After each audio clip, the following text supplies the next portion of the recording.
One morning, when a guy named Bryant follows his morning routine, a young boy named Oscar tries to copy his moves. Bryant has a peculiar style of fighting that is pretty unique. When Oscar finishes school later that day, four guys in a convertible wait for him outside, and they drive after him. Oscar pretends to go about his way, but he turns around and starts running so he can lose these guys. While Oscar hides behind another car, Bryant has finished his day job and he is grabbing some coffee in a cafeteria. He sees Oscar hiding and realizes that the boy is probably having some trouble. That's probably why he was trying to copy his moves. Maybe he is going to need to learn how to defend himself sooner or later. Right next, Oscar meets with his aunt, who gives him some money in order to pay his bills. However, she warns him to use the money himself and not to give it to his father. There is one problem though. The guys that were following Oscar around visit him in his house that same night. As it appears, they are members of a gang named L17. Their head tells Oscar that he would have killed him for having them look around the streets for him,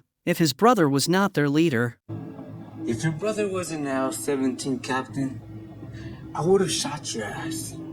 The next morning, Oscar visits the mountain again to watch Bryant train and copy his moves. Bryant moves around and Oscar loses him. When he appears again, he is right next to Oscar. Bryant invites the young man to join him, and the two of them start training together. Bryant has him do some conditioning exercises while he also teaches him how to fight using his unique style. Oscar becomes more confident, and he is now able to repel the gangsters of L17 when they try to intimidate him. Gradually, Oscar becomes better, but he still has more to learn. Bryant showcases this by hitting him in the face. Oscar moves his hand to wipe the blood coming out of his nose, but Bryant stops him and advises him never to wipe because it shows weakness. When you get hit, it's My own fault.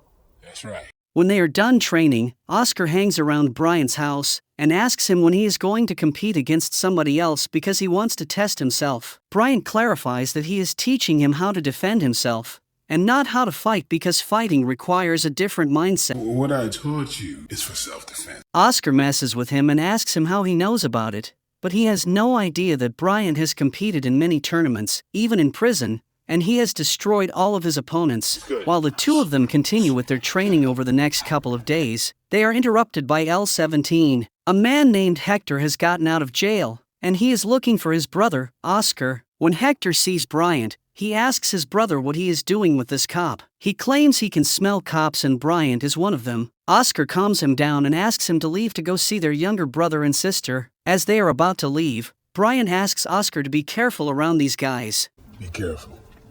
Oscar has started taking his new lifestyle very seriously, so he visits a gym to get a membership for the next 5 months. There, he also meets a girl named Marisol and there is an instant spark between them. Later that night, Oscar hangs out with his brother and his gang, but he tells them that he has to live because he has to work tomorrow. Hector wants him to stay because they are going to gamble, but Oscar is not that kind of guy. Nonetheless, he changes his mind when he hears that they are going to gamble in underground fights.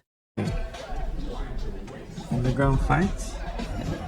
When they attend the event, a fighter called the Collector beats all the challengers up, and the MC asks if there is anybody else who wants to go against him. Oscar gets up and just walks into the ring, while his brother is curious about what's happening. Oscar goes against the Collector because this is a good opportunity for him to test himself. He uses Bryant's peculiar style, which involves lots of elbow use. Even when he is attacked, he uses his elbows to defend himself and hurt his rival's fists. Finally, Oscar defeats the Collector, and he becomes a collector of the money because everyone who bet against him lost. In the meantime, a man named Sonny Kilbane is in prison, but he is not having a really bad time. While he is enjoying the sauna with a couple of his friends inside the prison, a female escort appears to give him a good time. However, the guards interrupt them because Kilbane has a visit from his lawyer. Let's go. The lawyer's here.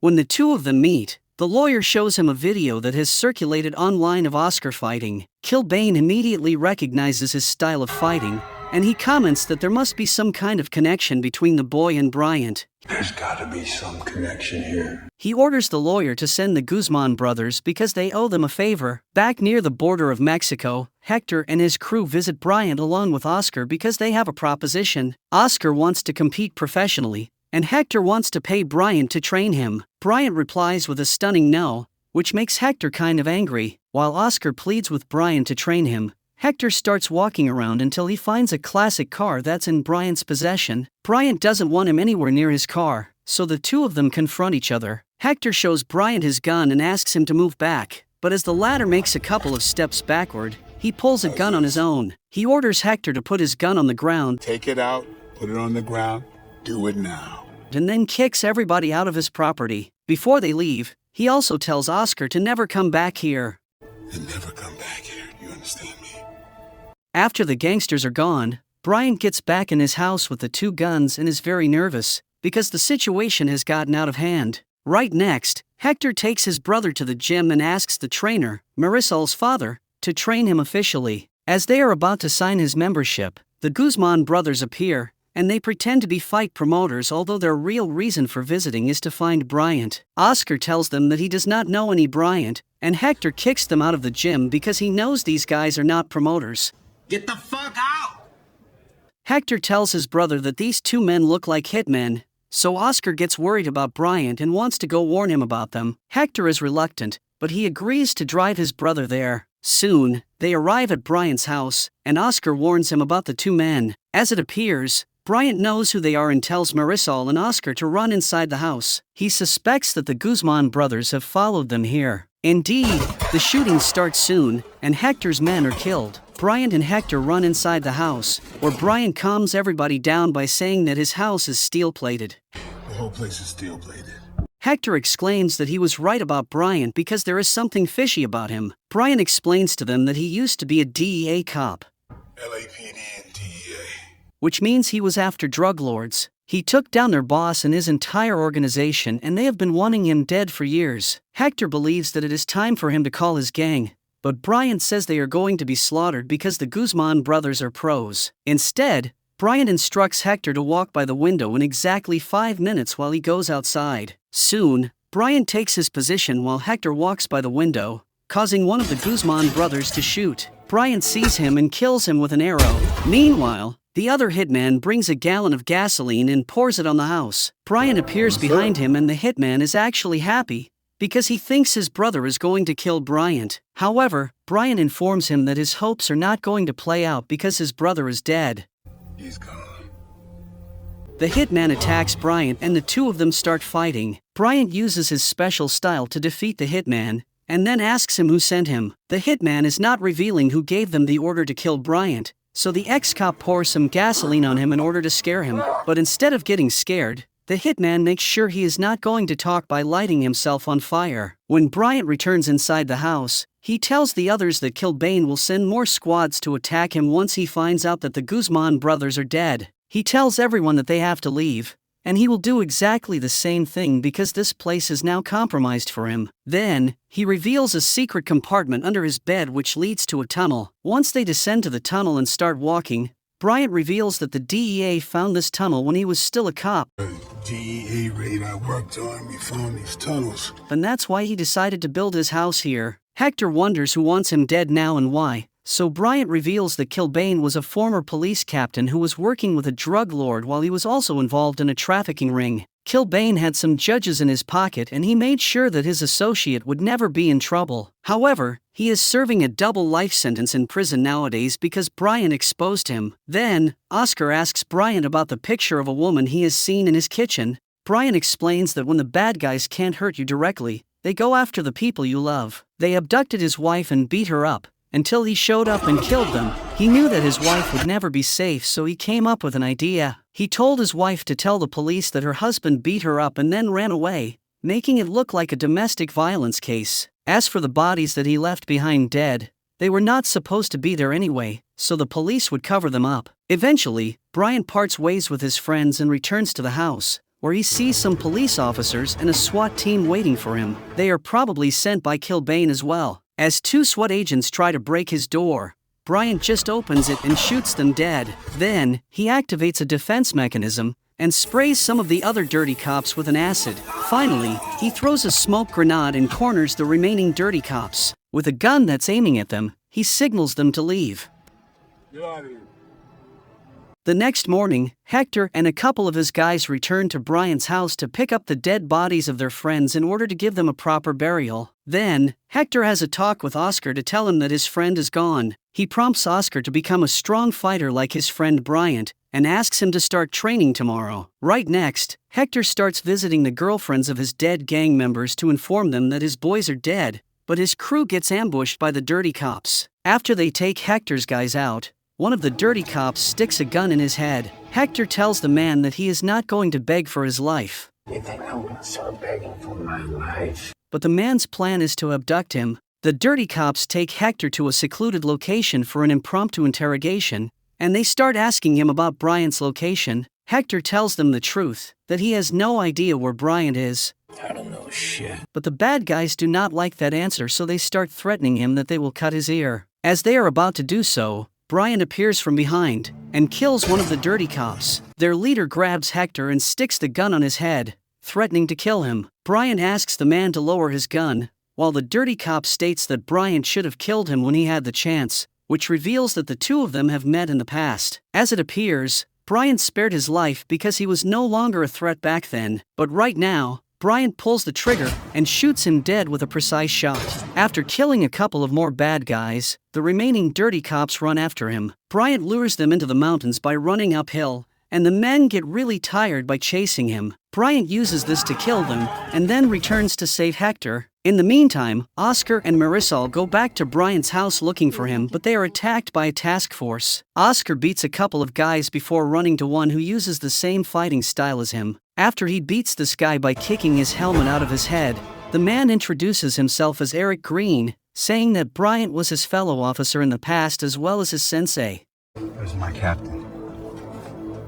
He claims that he is here to find Bryant because he wants to help him. The DEA has turned their backs on his sensei, so he is the only one who can help him get out of his troubles with the cartel. Green asks lots of questions about Bryant, but Oscar gives him nothing in return. Eventually, Green pretends to take Oscar and Marisol with him for their own protection. Elsewhere, Bryant is driving with Hector, who asks him how he took Kilbane down. Bryant reveals that he went to prison as an undercover cop. I went to prison undercover as a... And he joined a cage fighting tournament. That was the beginning of him uncovering Kilbane's involvement with the cartel. At the same time, Marisol and Oscar start suspecting that something is wrong with Green, so the girl opens an app on her phone which shows them their geographic location in numbers. Oscar secretly calls Hector, but Bryant takes the phone out of his hands when he hears the name Eric Green. He tells Oscar not to trust Green and to get away from him if possible. Get away immediately. Green hears Oscar speaking on the phone and takes his phone out of his hands. But as he does, Oscar speaks the numbers he saw on Marisol's app to give Bryant their location. Bryant reveals to Hector that Green was his protege in the past, but he tried to get him killed. Green takes Oscar and Marisol to a mansion that belongs to the leader of the cartel, Don Valdez. Valdez is arguing with Kilbane's lawyer about why he should care about Sonny's problem with Bryant. Understand, this guy's been a pebble in his shoe for years. And killing him means a lot. Green wants Oscar to call his brother, but the young man claims he does not know his brother's number by heart. A policeman who was in the mansion with them says that he can find Hector's phone number in the records and track his phone down. But at the same time, Hector and Bryant are having a talk with some gangsters, outlining a plan of attack for them. The gangsters will help them attack Valdez, and in return, they will get all the money they can find in the mansion. In other words, the gangsters are going to rob the cartel. Soon, the attack takes place, and bullets start flying. Valdez enters the safe room while his men are battling outside, and the lawyer tells him they should kill Oscar along with Marisol because they are dead weight. Valdez says that these two are worth lots of money, and the only person who is dead weight is him. With that, he shoots the lawyer and kills him. Right outside, Bryant and Hector join the party, but the L-17 capo is a little rusty and he misses some shots. Bryant uses a big steel shield to cover for himself, until somebody shoots him with a shotgun and knocks him backward. Even though he is exposed, Bryant lands the perfect shot and he kills the man with the shotgun. The battle rages on all ends, but the good guys are gradually earning ground and they approach the mansion. Valdez tries to find a way out, while Hector and Bryant get inside the mansion. Green goes back to the armory to get more ammunition, but Oscar attacks him and the two of them start fighting. Oscar is a better fighter than Green, so the dirty agent tries to get to his gun. Even though he manages to get it, Marisol uses a pistol to shoot his knees. Soon, Bryant finds them restraining Green and asks them if they are okay. Oscar and Marisol are a bit shaken up. Guys doing? They're shaking up. But they are going to be fine. Green tells Bryant that he is making a mistake, but Bryant replies that this is playing out even better than he would have imagined. Not only is he taking out the bad guys, but he has also called the FBI and the DEA to come for assistance. Already called the PFJ, FBI, and DEA. John. When they go outside, Valdez starts shooting at them, but the good guys are able to find cover. Bryant runs out of bullets, but Hector appears from another side of the mansion and shoots Valdez dead with a shotgun. After this adventure is over, the police are getting statements from everybody, while the FBI brings Bryant's wife to the scene. After so many years, they are finally free to meet. A few nights later, Kilbane is taken to the interrogation room by some police officers, but these are not just any cops. Bryant reveals himself under the helmet, and he is finally going to put an end to this evil man.